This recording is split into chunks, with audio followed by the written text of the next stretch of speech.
Hey everyone, it's Alec with It Takes Guts. Hope you're all doing well. Today I'm back with more One Piece chapter 1118 and a pretty crazy one this week. A little bit of controversy attached to this chapter. I want to focus a good amount of the video on what I think about it and why I think this chapter and Bonnie is pretty cool actually. But I want to get into a little bit of what this chapter has in content and some of the stuff that happens in it because we get some good information on the story events wrapping up Egghead right now. So let's get into this. To start with this chapter, I want to focus on the Iron Giant. Now, I was critical of the Iron Giant last chapter, talking about his story kind of got ended here, and, you know, we didn't really get a lot of it, but in this new chapter, only 13 pages, first off. That's a pretty short chapter, honestly, but, you know, Oda crams a lot of these pages, so not really a big deal, but regardless, 13 pages, pretty short, had to call it out. But for the Iron Giant now, we kind of get his trail end of this message with him floating or sinking more so into the ocean. He kind of says, like, "Where are you, Joy Boy? I heard your sound.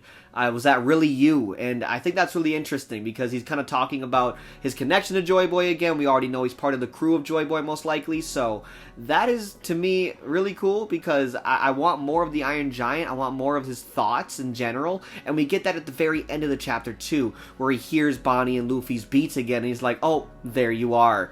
And there's a little annotation for like a creaking noise. So maybe he's like springing into action.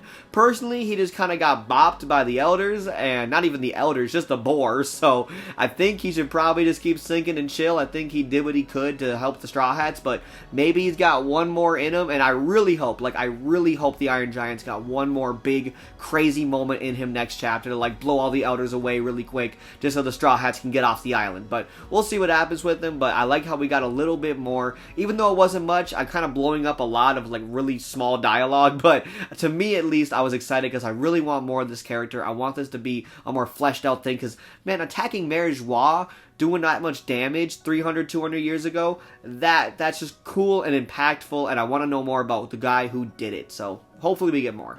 Moving along with the chapter, we have more people from around the world hearing the last kind of cut-off noise of Vegapunk's message, and that is really cool because they're kind of going back and forth, like, why did it cut? He said the government was attacking him, but we know from the newspaper that the Straw Hats are, you know, holding him hostage, so they're trying to make their own opinions, and some people are just saying, you know, Luffy did it. Luffy's the man that killed Vegapunk, which is wild, but that's the cool part about One Piece is like misinformation spread everywhere. People come up with their own ideas and their own facts. Morgan's might put a little twist on it, but right now, you know, he's just trying to give the facts. So hopefully we get this answer from Morgan's later on. I really like to see him pay the paper more so, saying the government actually did it, and that's Morgan's big step since he's already on the run with Vivi and Wappo. But we'll see. We'll see if Morgan's comes back into play, trying to rewrite some of these tales that the people are kind of throwing and mixing around. For a little bit more about the chapter, we get Luffy arriving on the big Elbaf ship, which is awesome because it's leading into Elbaf a little bit, talking about how big the ship is and how cool it is. So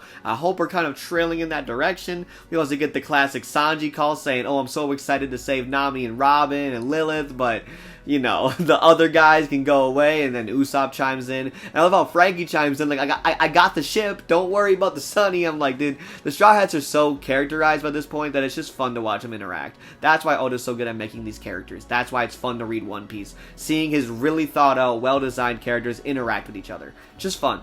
So, for the main kind of event in this chapter, Luffy, of course, gobbles a bunch of food from Elbaf, you know, from the Giant's kitchen. I love that interaction always. But we see him go Gear 5, and then Bonnie looks at him and she goes, you know, "Wow, Nika." And he's, of course, like, "I don't know who that is." Again, I don't know who that is. And I love their interaction of, like, Bonnie being raised by Kuma with Nika, and Luffy honestly completely disregarding, of no idea what that is to him at all. Then we see Luffy turn to Bonnie, and he's basically like, "Hey, let's go beat these guys up." And she's like, "Whoa, I cannot help with that. You know, I'm weak." And then Luffy's like, "I don't know how your powers work truly, but I think that you can do it. I believe you can do that." And Bonnie's basically thinking back to when she was talking to Luffy way early on in the arc, and she was like, "Why are you not in your like, you know, crazy white hair form?" And he's like, "Well, that's what I am when I'm totally free."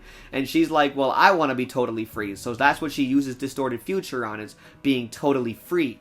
And then she basically turns into what seems to be like a Gear 5 Bonnie. or maybe it's a Nika Bonnie or a Joy Girl. I don't know what to really call this form because it's hard with the Zoan fruit and with the attachments to Nika and Joy Boy, but regardless, she turns into what Luffy is in Gear 5, and a lot of people are going crazy, power scaling, say she could be Kaido now and stuff. I don't think that's what Oda's trying to imply with this form. I think it's just Bonnie finally tapping into like the most true free version of herself, which, you know, happens to be what she sees in front of her, is just Joy Boy, Nika, Luffy.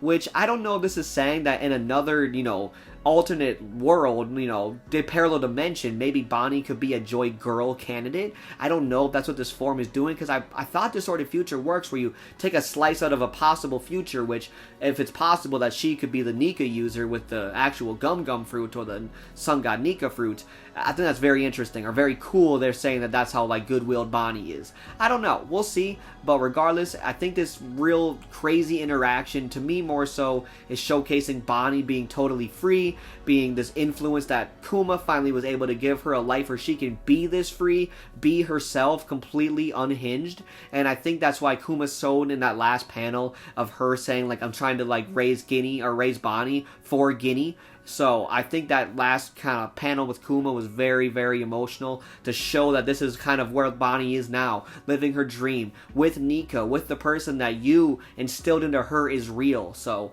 I find this to be a very cathartic moment in the entire arc. Though it might not seem that way to some people, putting an angle on it, I think this should be looked at as cathartic. That Bonnie's finally reaching her true self in this situation, and how it's going to play with her devil fruit and what that means in the future, I don't know. And how this might kind of interact with only Luffy's devil fruit, I don't know. To me, I think this really only happened because Luffy is there in his Gear 5 form. So we'll see how that really interacts later on, if they ever have this situation play again. But maybe in the future, like, Luffy gives everyone some sort of Nine-Tails chakra cloak like Naruto did in the Great War. I don't know. That would be kind of cheesy. I wouldn't like that, and that's what this is implying and leading into. Saying it now, not for it. I hope it's just a one-time thing with just Bonnie because of the way her devil fruit works. That's what I'll say. But I think Oda's doing a really cathartic moment still with the whole arc of Bonnie and Kuma, kind of ending in this giant, you know, moment of Nika and Bonnie being Gear 5, being free, and now we get to go see them hopefully kick the Elder's ass. So let's get to it. Well, those are my thoughts on One Piece Chapter 1118. Another crazy chapter. I thought the craziness would end once the Vegapunk message ended, but we're still not done. Egghead's still got a lot of surprises left for us, so hopefully next week is just as crazy and maybe less controversial. But again, I think Oda was cooking this chapter. You can let me know in the comments below what you thought about this reveal and what you think the story's going to go with this from here on forward. Like the video if you like the video, please, my friend. And you already know it takes guts to subscribe, so have a great day, everyone.